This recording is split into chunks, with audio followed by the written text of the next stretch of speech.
is 365 Sports, powered by Sikkim365.com. Welcome to the Triple Option. Here's your host, Paul Catalina.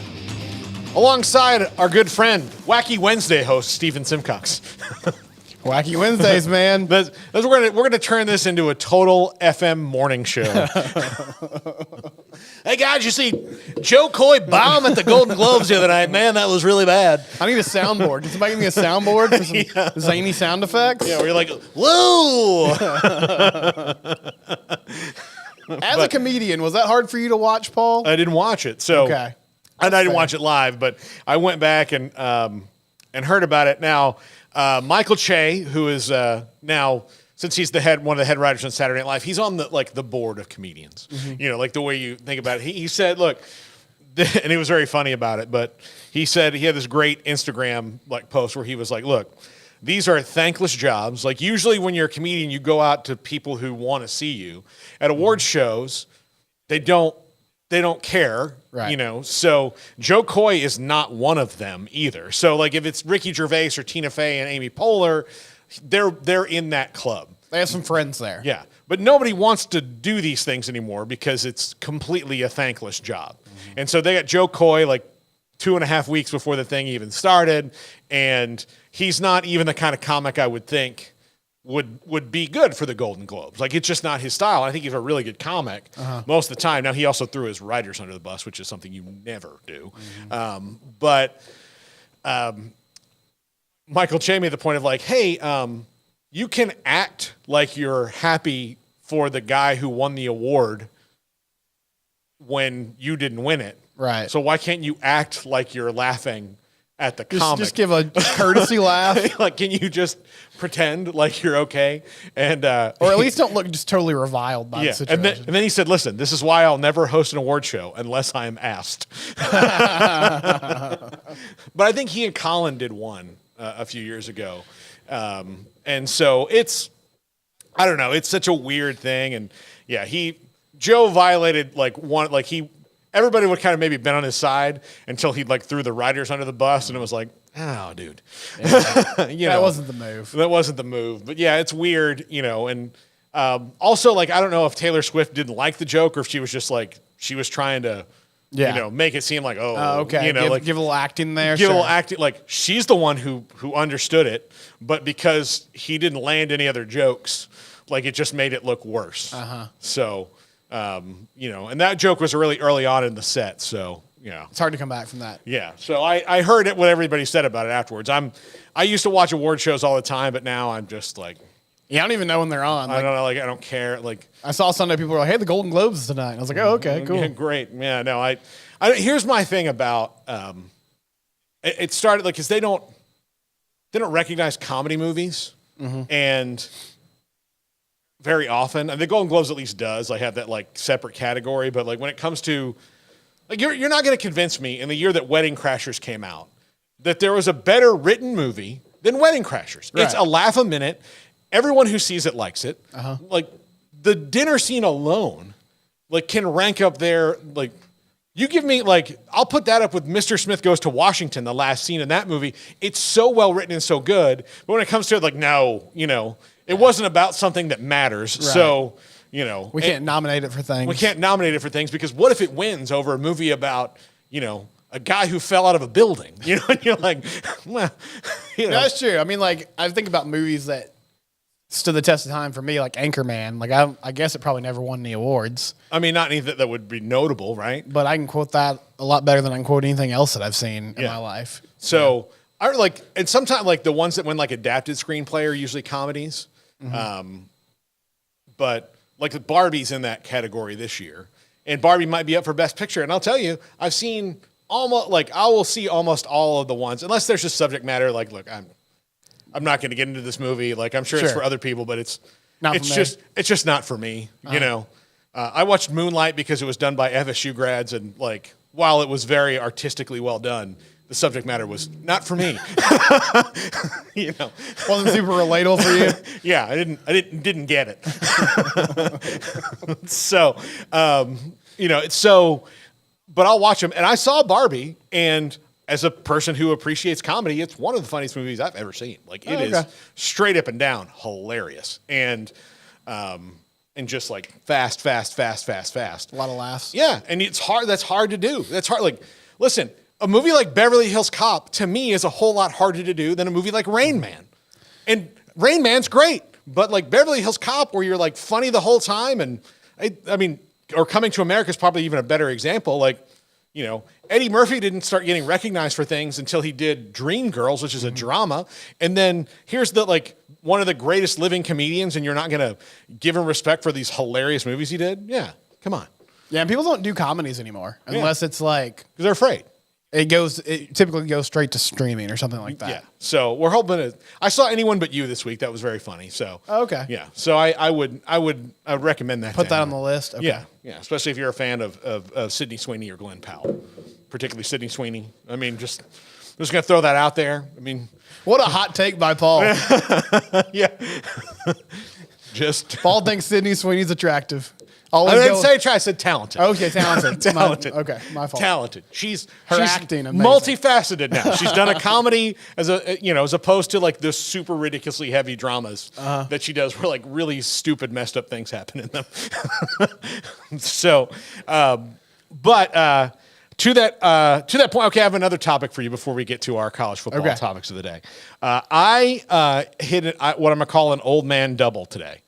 I had to go to the eye doctor and get my eyes dilated, which I'm just now starting to come out of 5 hours later. Okay. And then I had to go to a follow-up appointment at my regular doctor right after. What other 2 appointments could I have had to hit an old man grand slam? Colonoscopy. Yeah. Which that's a whole day process, I think. Yeah. So you couldn't really do. Another one. Get your eyes checked. And, right. Yeah. The colonoscopy would have to be last. Yeah. That had to be a home run for the cycle. Yeah. Absolutely. So yeah, I couldn't get my eyes checked then. Maybe like a cardiologist appointment or a stress test, something like that. Yeah. Okay. Well, like an orthopedist, like I'm going to see, so I'm going to see them. Right. Yeah. Get a little physical therapy done or something like that. Yeah. So yeah, I think so. Something like that would be the old man grand slam. Are you interested in doing that today? Or no, I'm not. Okay. I'm not. But it was very jarring. I know somebody in the comments had some recommendations. I was very jarring when I went to, the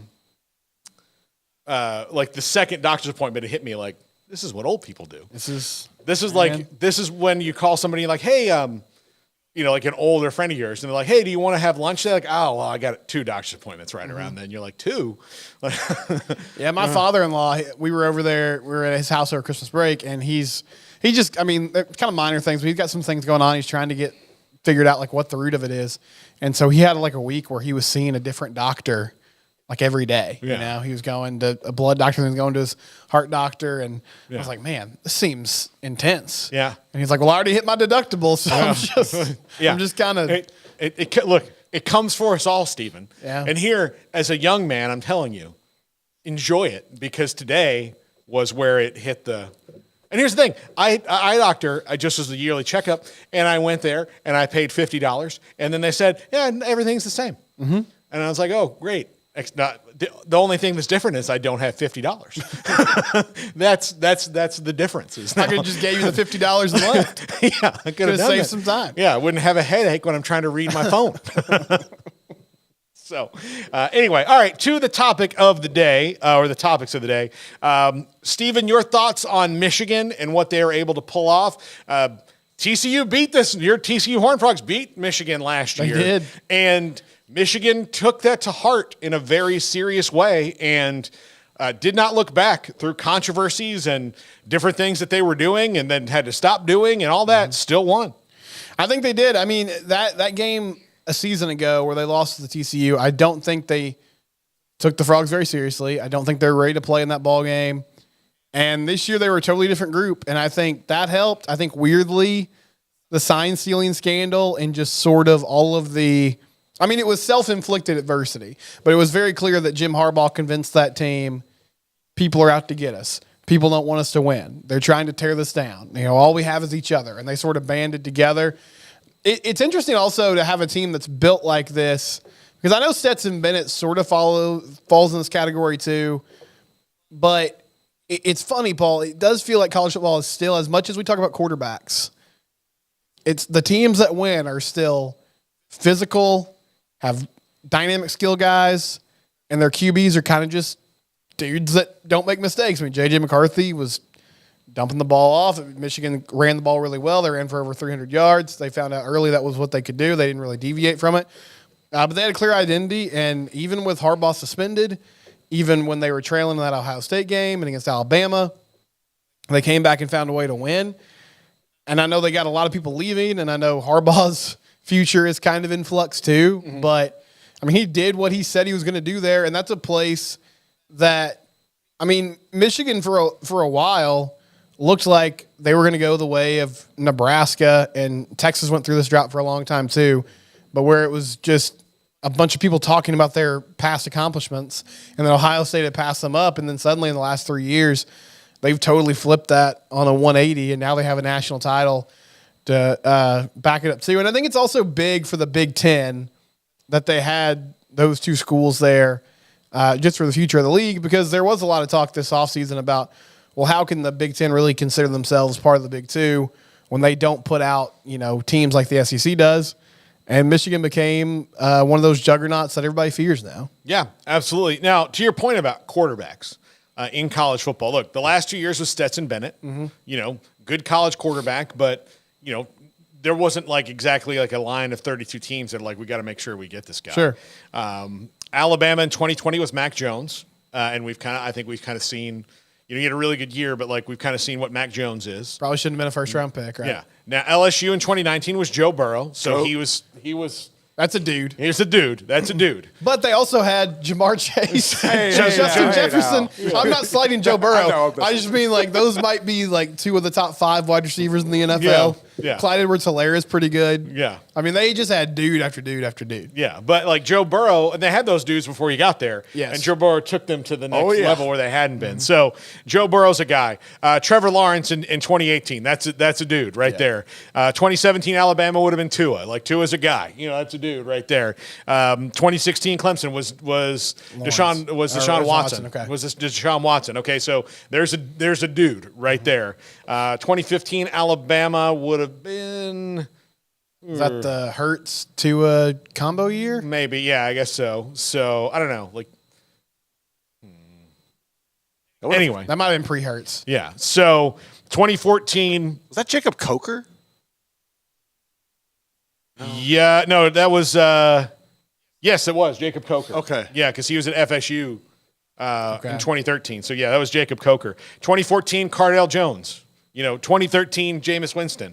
Then you go back to some of these Alabama ones, and it's Greg McElroy and people like that. Look, Oklahoma won with Josh Heupel. Mm-hmm. So there's FSU won with Chris Winkie, right?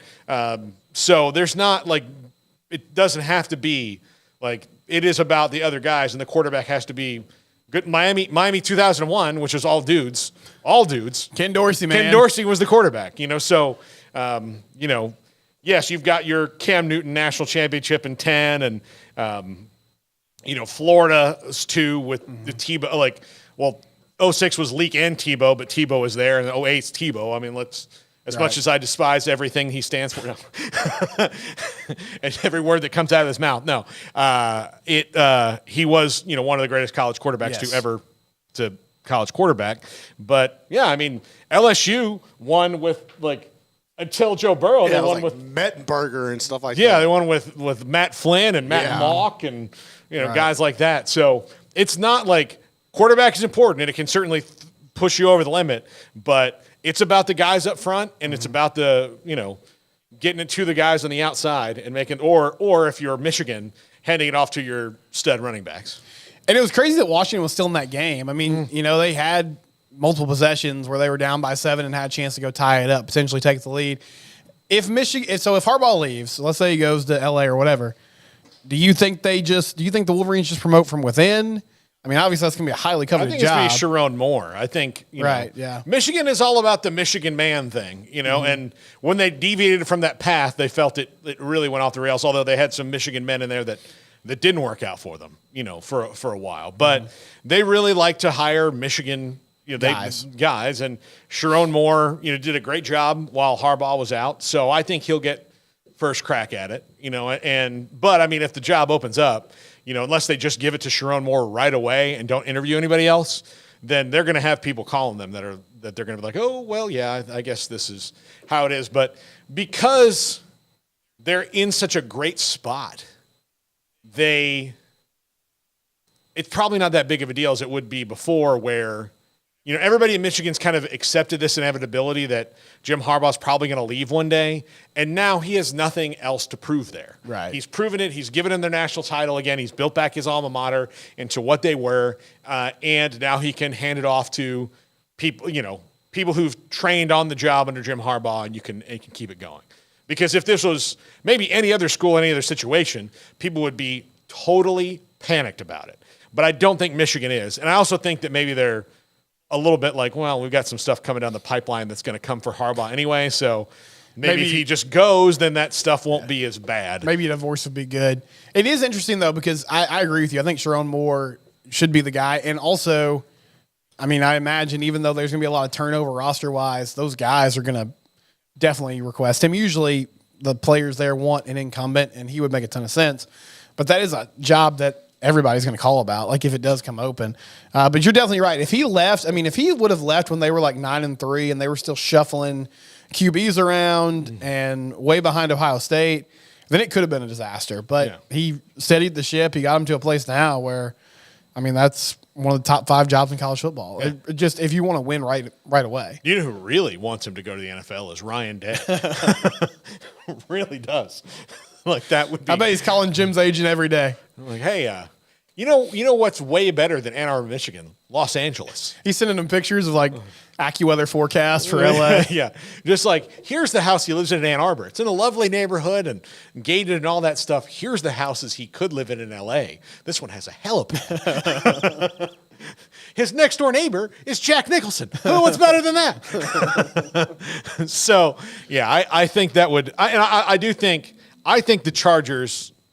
I think the Chargers are the best Harbaugh. If I'm Harbaugh, that's where I'd want to go more than some of the Panthers are going to have a hard time. Yes. They're going to have a hard time because, while there's only 32 of their jobs, like if you have if you're up for the Panthers and Titans, you're going to want to go to the Titans, right? If you're up for the Panthers and even the Raiders, which I don't think the Raiders is going to be open.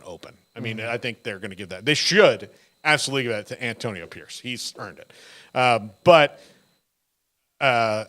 if I'm Harbaugh, like the Chargers with Justin Herbert just makes too much sense for me to go and say, like, look, we can really hit the ground running here because the quarterback's already there and the left tackle's already there and, there's some wide receivers there and everything else we can kind of maybe piece in around it.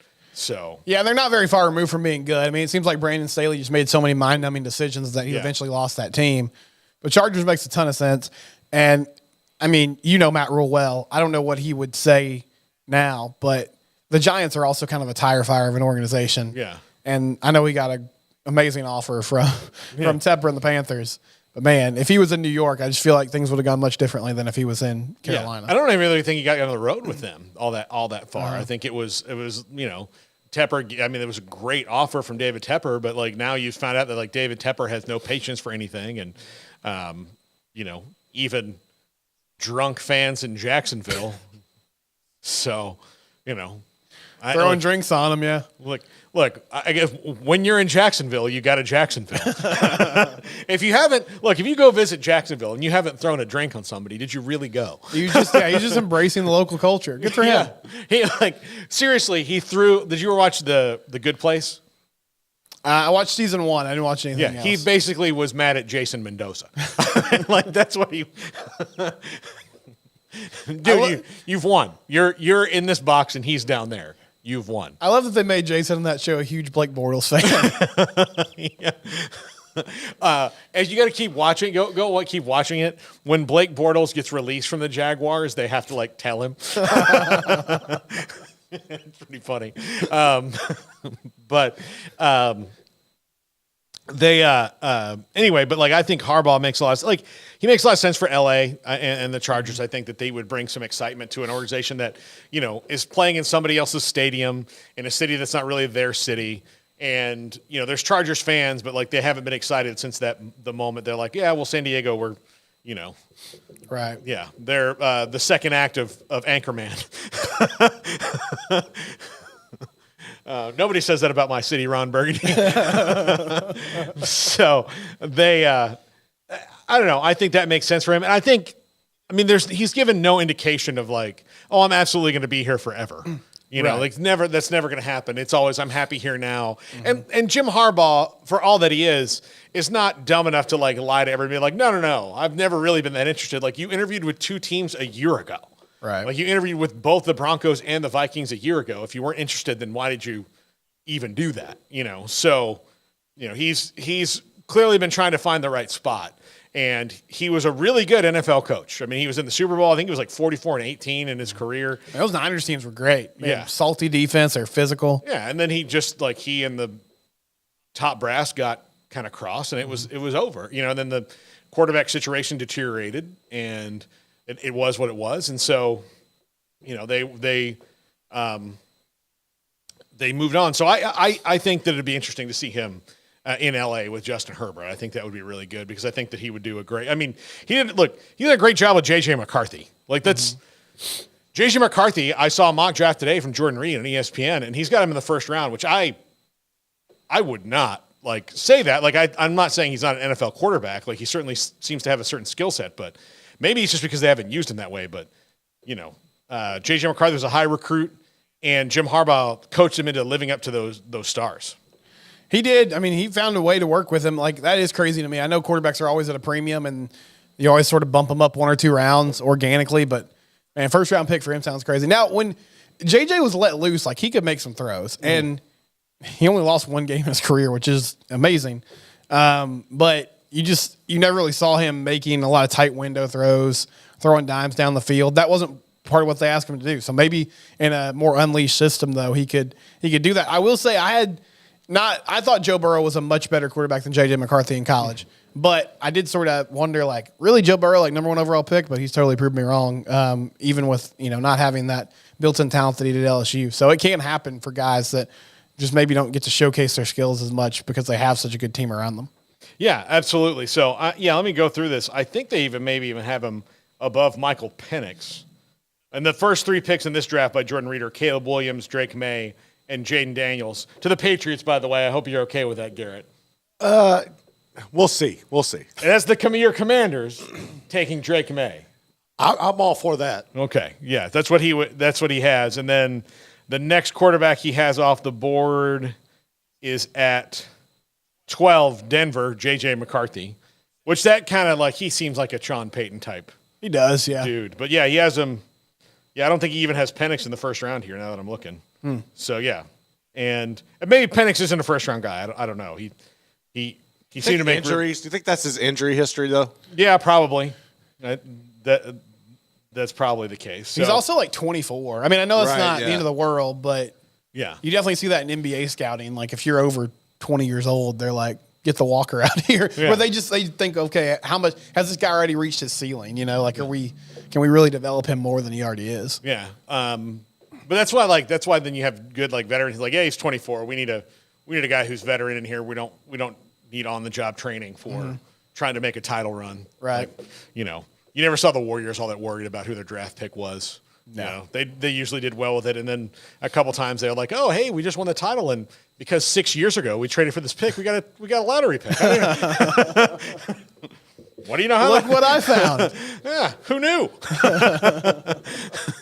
But yeah, I like. It'll be interesting to see where Michigan is going forward. I think Sharon Moore is going to be the dude. Like I think he has to be. I think Harbaugh in the NFL makes too much sense, and they're going to have to rebuild because if J.J. McCarthy is getting looks like that where he could potentially be a first round pick, then he's gone. He's got to be Now if he comes back, I mean he's going to get a sweet little NIL purse, but it's not going to be first round NFL money, so he's got to go, and they'll have to rebuild there. But I think they like the Alex Orji kid that they have, and again, not a team that's necessarily predicated on having super dynamic quarterback play. No, you just need to they haven't had Roman Wilson's a really good wide receiver, and Colston Loveland's a really good tight end. But if you were to ask me, if I could pick a position group that is uninspiring to me at Michigan, it would be that.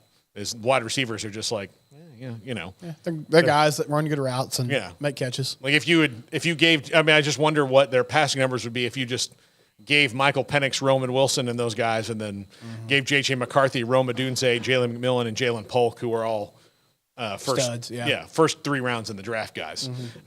Fantastic players. All right, let's in the next segment, let's talk a little bit.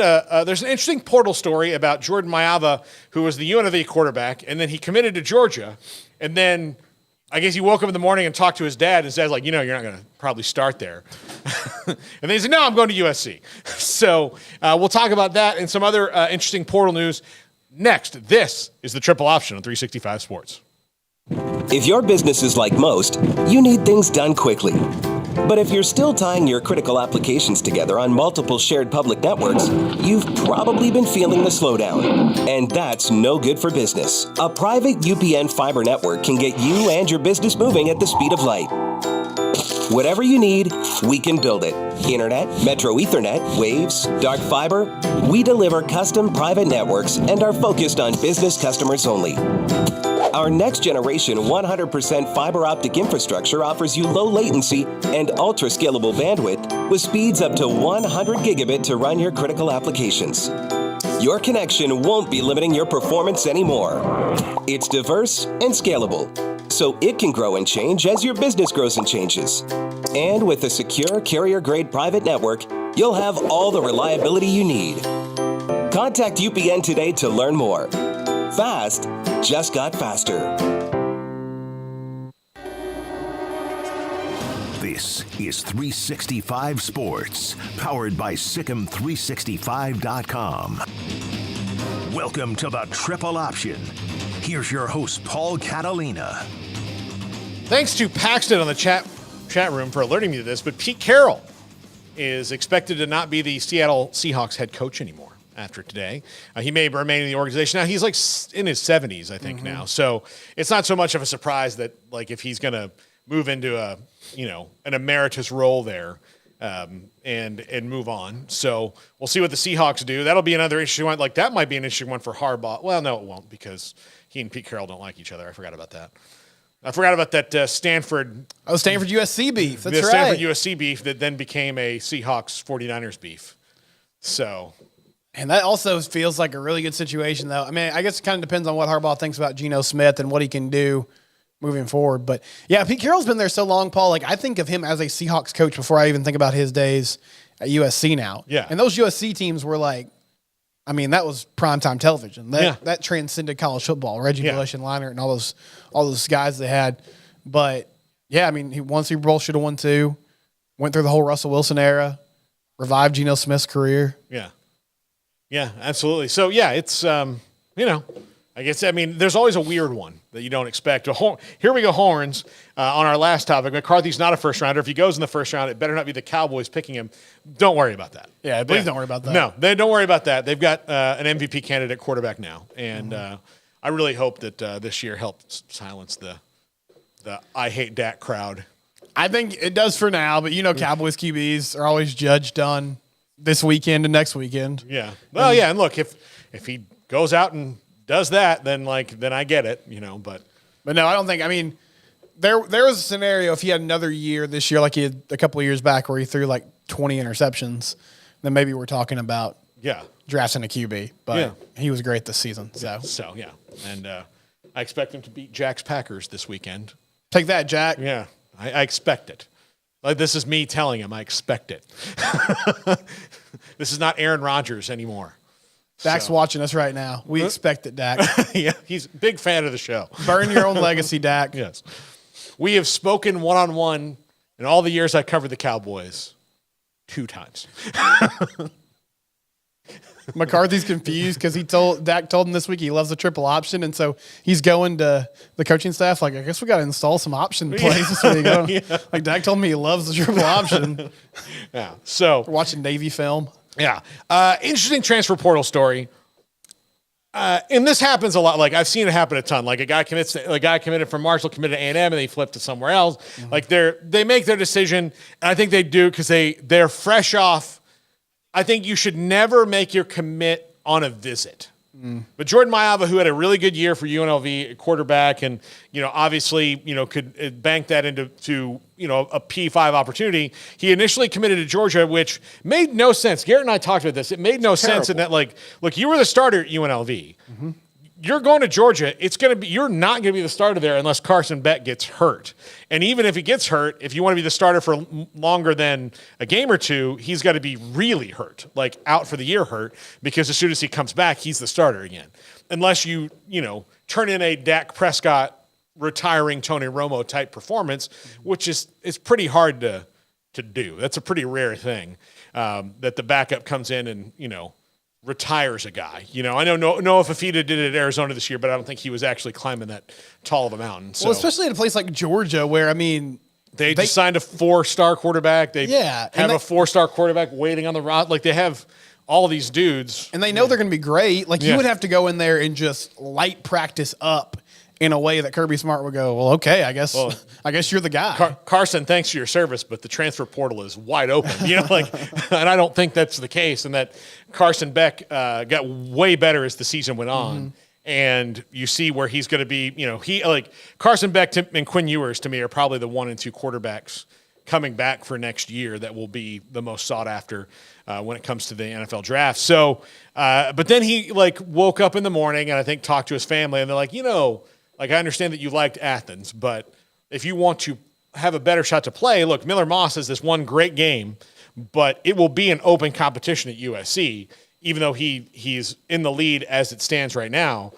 But also, Lincoln Riley, even if he's only there a year and transfers somewhere else because Miller Moss beats him out, you get a year in the Lincoln Riley quarterback internship program. It's worked out well for almost everyone who's had it. Literally almost everyone. Even Chandler Morris, it worked out well, well for him for a little bit. Eventually got a starting job, right? Yeah, so I would, based on the way the rules are now, I'd have a better chance to start at USC than at Georgia. Yeah, if I'm a quarterback that's anything more than a high school senior right now, I'm not committing to Georgia. I'm not going to win that job. Yeah, there's 2 different parts of this conversation that I want to have. The first one is, I don't really understand, and obviously, Jordan Mailata had a great year at UNLV, and there's people in his ear, right, and saying, hey, you got to do something else. I'm not sure what the pull is for him, though. Even at USC, I get, okay, there's going to be an open competition. He probably has the upper hand over Miller Moss at the moment, but there's a decent chance you don't win that job, and so then you're just sitting second string for USC. I guess that's a better payday, and maybe down the road that's better exposure, but, NFL scouts can find you in Vegas. If they know you're a good quarterback, I'm just not sure what other than the money, which is obvious. I don't know what the big pull is for all these group of 5 kids who have great years that they're just immediately okay, I have to go take this next step now instead of growing and developing where you're at. I'm not blaming them for doing it. It's just, it's kind of disappointing when you see the MAC or Conference USA just become a farm system for the bigger leagues. Yeah. Yeah, it is but that's the nature of it now, right? Look, Baylor's got a MAC quarterback into Quan Finn who's going to start. And I think honestly, if it works out between him and Jake Spavital, which I actually think it will, that could be one of the sneaky good moves of the offseason where this dude's the MAC player of the year and all that. So Jordan Mailata, there at UNLV, you could step in somewhere and be really good.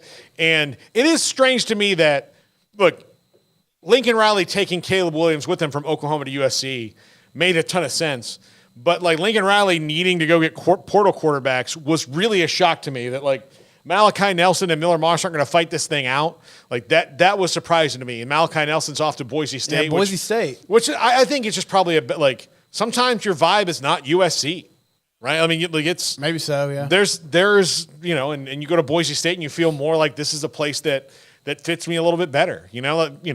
I keep using the example. Randy Johnson was a crappy pitcher in New York. Great everywhere else, but New York wasn't his vibe. It just wasn't him, and So, but Jordan Mailata and USC to me makes a lot of sense. It is still surprising though that Lincoln Riley's in this position that a lot of other people are was like, dude, can we get a transfer? Like, we got to get a transfer because you would think that he could just go, you, come on. And that's not been the case. I guess their defense was so bad that people are like, well, maybe I'll go somewhere else. You would think so too, but I guess the other problem is it's a total numbers game because you're at this point in time, you're not going to recruit more than one quarterback per class because guys, I mean, if there's already a QB there, most of these guys are like, well, I don't want to go there and compete with this other player.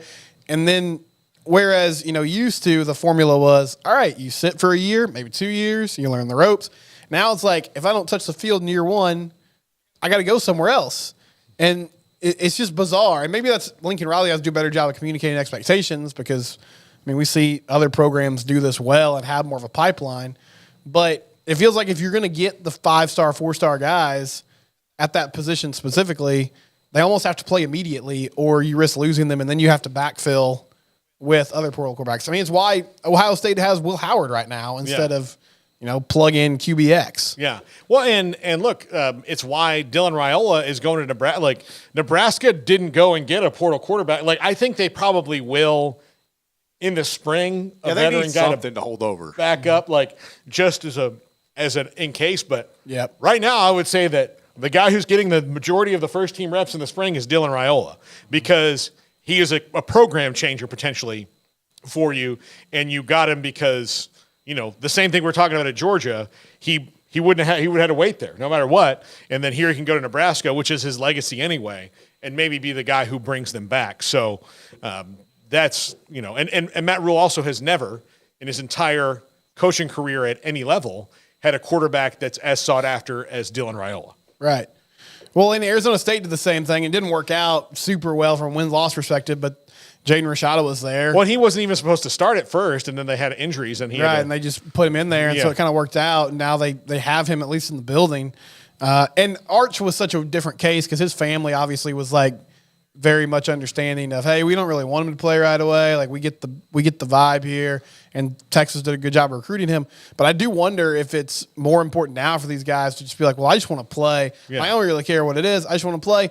And if it doesn't go well, then I can always just bounce after 1 year anyway. Yeah, I would though. Like the Mannings, like take out the fact that they're the Mannings, but like they know how all this works. And look, Peyton played right away and Eli played right away. Mm-hmm. But that was kind of a different situation in different times. And the high school, like the competition that Arch was playing in high school is different than the same high school was playing back when Peyton and Eli were there.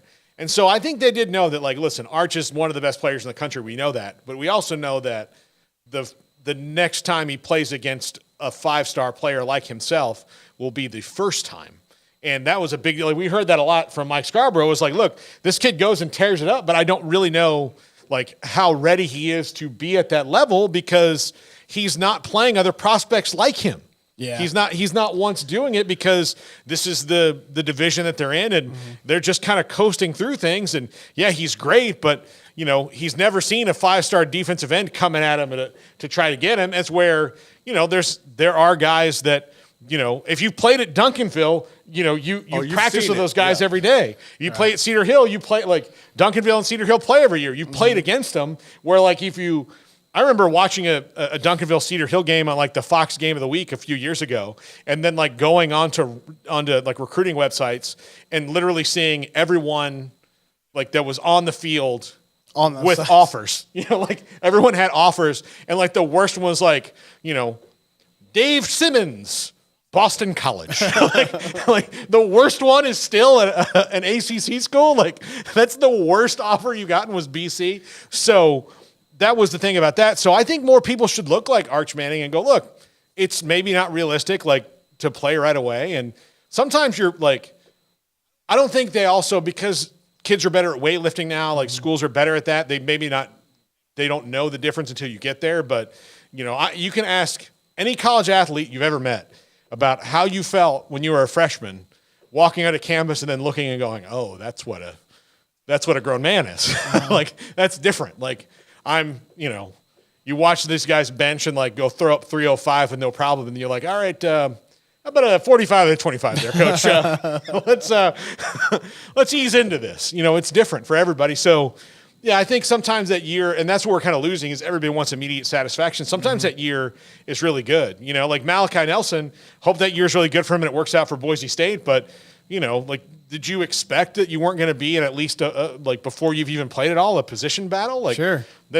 That's not only the case for the quarterback, that's for everybody who's a freshman in your class. Like, even Zachariah Branch, who was a contributor to them this year, like he wasn't just the automatic number one target. Like he had to earn those things. So I guess for quarterback is different because they can only have one of them. But at the same time, I think sometimes you'd be benefit to at least stay a second year before you go out, grow into your body, learn some things, and then see where you are. But I get being totally blocked at a position by a guy who's just 1 year ahead of you and going, but that's not where some of these guys are. The other thing I wonder, and it might only matter to us because we follow this stuff so closely, but it's so, like, all the commitments and decommitments in the portal are so crazy right now. And I know, I would say you could have them sign something more binding like NIL, but I also know that those don't really matter. Like, those are kind of not worth the paper they're made on anyway. But is there any way to solve that? Because I know the NCAA doesn't want to get really involved with, commitments. That's kind of getting in the weeds about stuff. Mm-hmm. But it was, as you said, it was literally one day. It was like he committed to Georgia, got online, and thought, everybody says this is dumb. Maybe I should look elsewhere. Yeah. And then he ended up somewhere else. It's just so volatile now. Yeah. You were not working with us when Andrew Billings committed to Baylor, were you? No. You weren't there. So, yeah, that would have been. But I heard he was supposed to be a frog. It was down to Baylor and TCU. And I've always I've known his father for a long time and his mother. They're such an unbelievably great family. And they would not let him commit on a visit because on the visit, especially the official visit, you are going to see you're not going to see a wart. Like they're not going to drive you past the construction site on campus. Mm-hmm. You're not going to see the worst parts of the town. Unless you do that on your own, you're not going to see that. You're going to get out, you're going to get out of the car, you're going to pull up to the facility, and they're going to say, look at this Shangri-La of a place that we have. Mm-hmm. There's just, look at all these people that are so happy to see you and all that. And then you're like, oh man, I really, really love this place. This is where I'm at home. Don't you feel like you're at home here? Yeah, I feel like I'm at home. Well, that's not every day of your life. Right. Once you get there and you're just another recruit, it's still better for you than, John Q. student, but it's still not it's not like that. Yeah, it's not like you're the only person in the world for a day. The band isn't playing for you as you walk out of your car to go to algebra. And you still got to make that 8 a.m. by yourself. Yeah, so you've got to do that. So that's why you have to step back and go, what's the best fit for me? What's the most realistic situation? If playing early is important to you, I think that's good. You want to play. You don't want somebody who's like, listen, I hope I don't play until I'm a junior. I'd really rather just kind of sit there and, draft off everybody else and, get the kind of hot girls, not the super hot ones.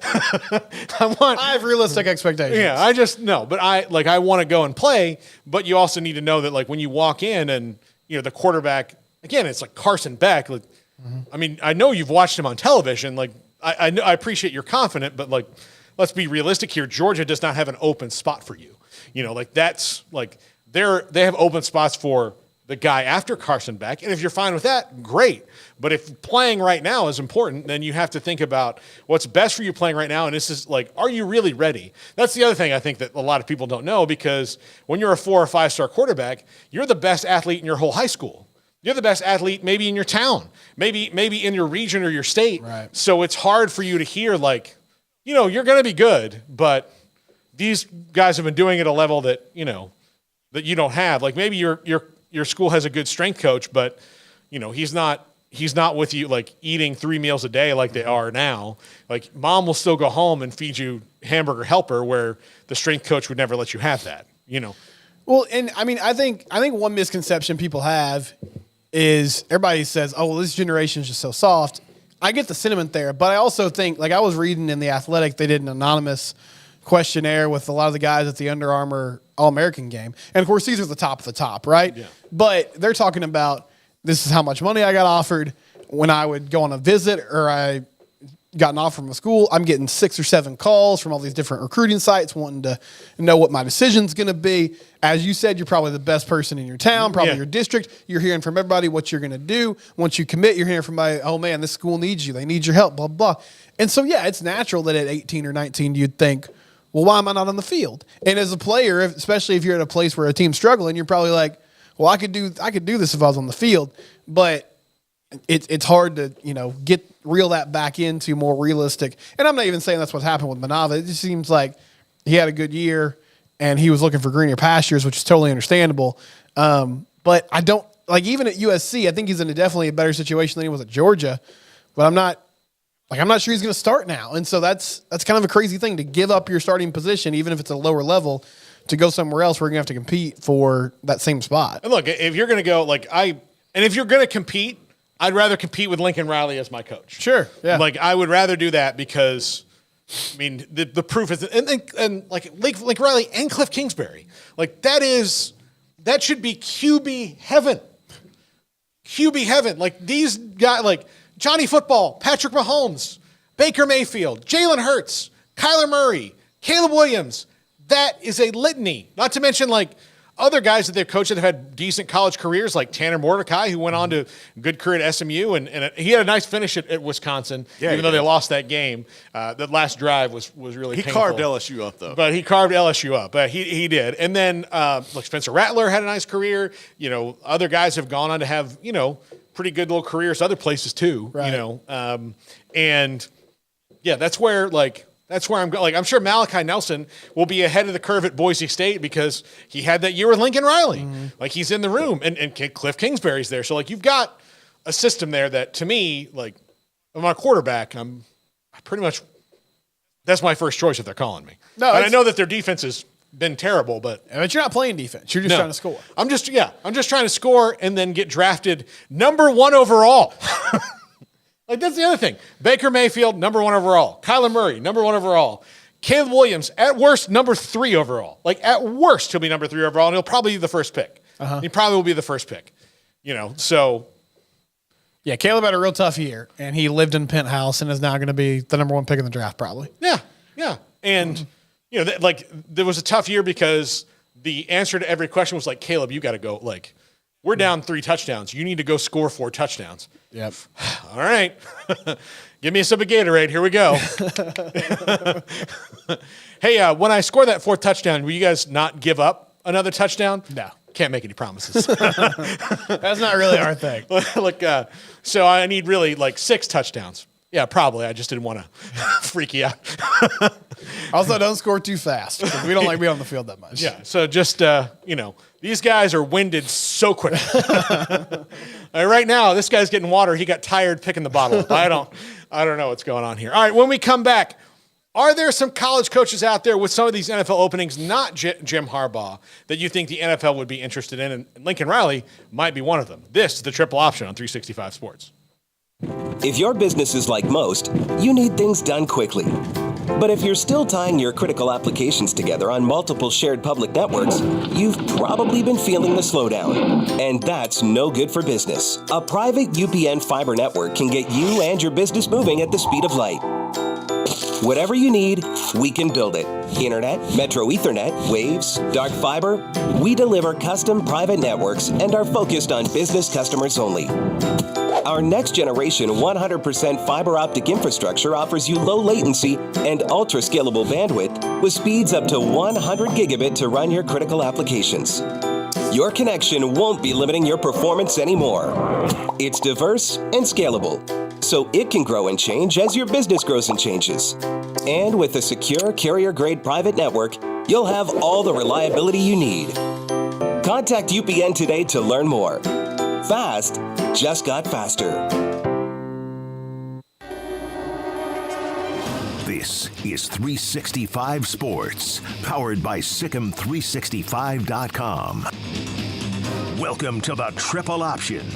Here's your host, Paul Catalina. Welcome in. I do have to correct a mistake I made to a good man on the chat, Kim Coulter. Kim Coulter was the first. Yeah, good dude. Kim Coulter was actually the first person to post the Pete Carroll news, and I credited Paxton with it.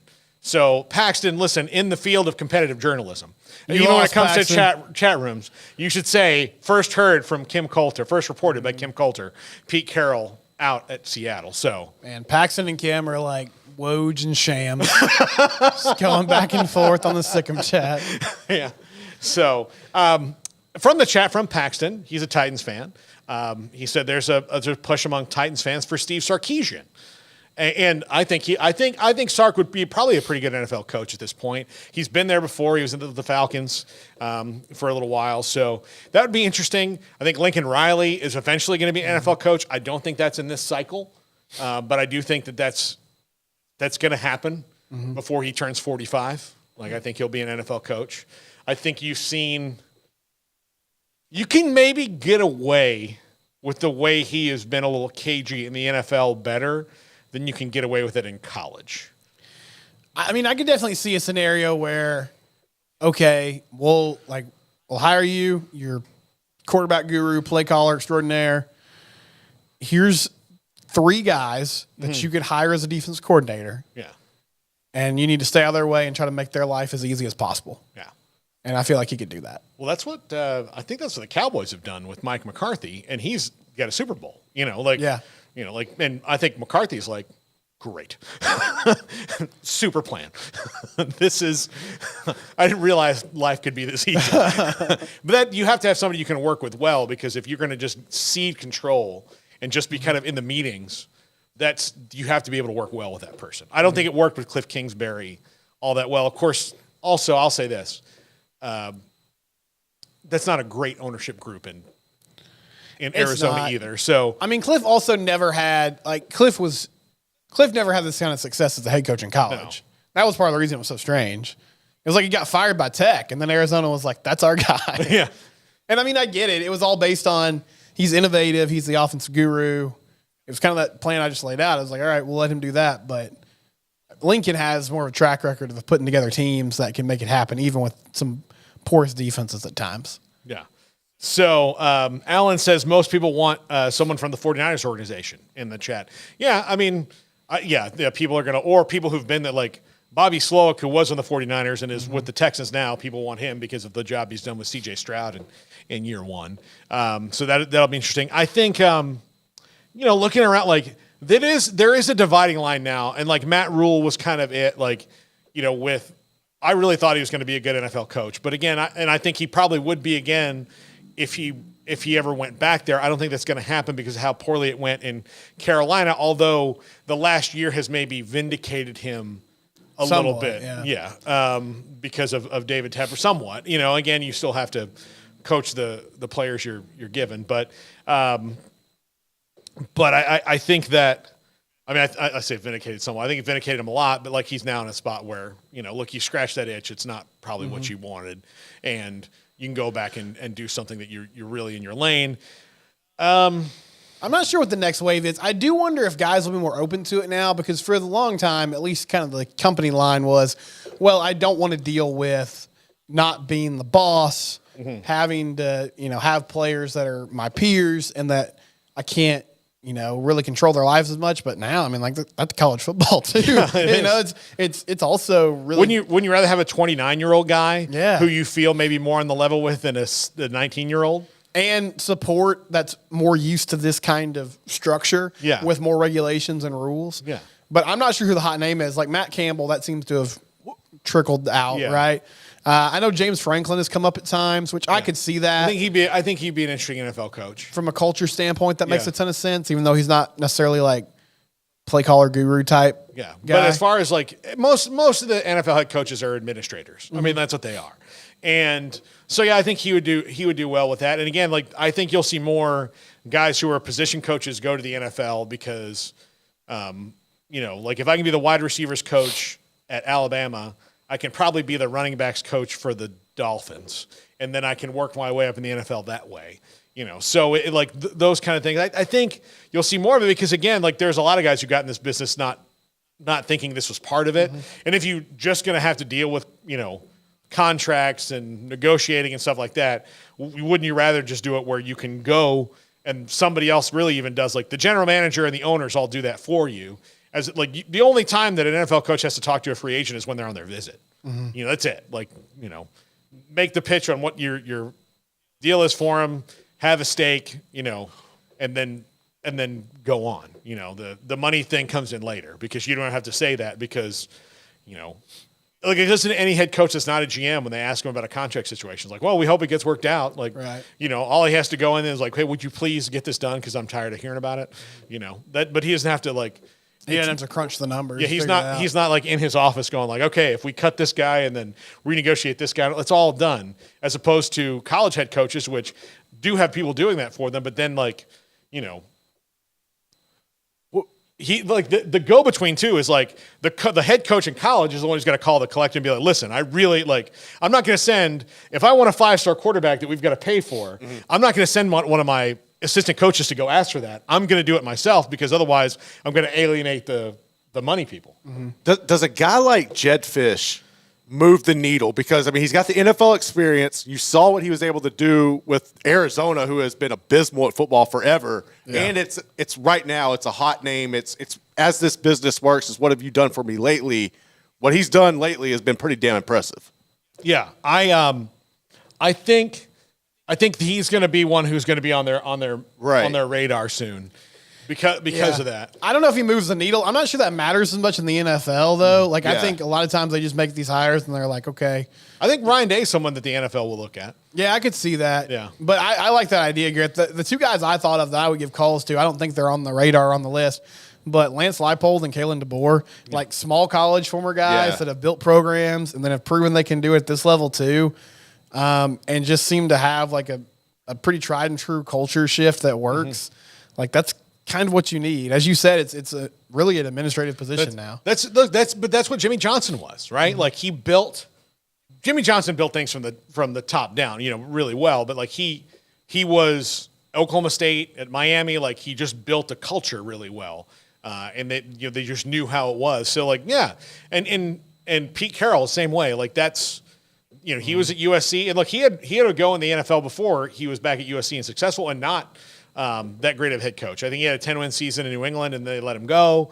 And then he went to USC and found himself. So, I think it would be interesting. There's some guys that are college head coaches that might be better, like good NFL guys. But there is still that dividing line of Jim Harbaugh already was an NFL guy, and he went back to college. He's done both at such a high level that there's not many like him. I mean, Urban Meyer couldn't handle it. It was not.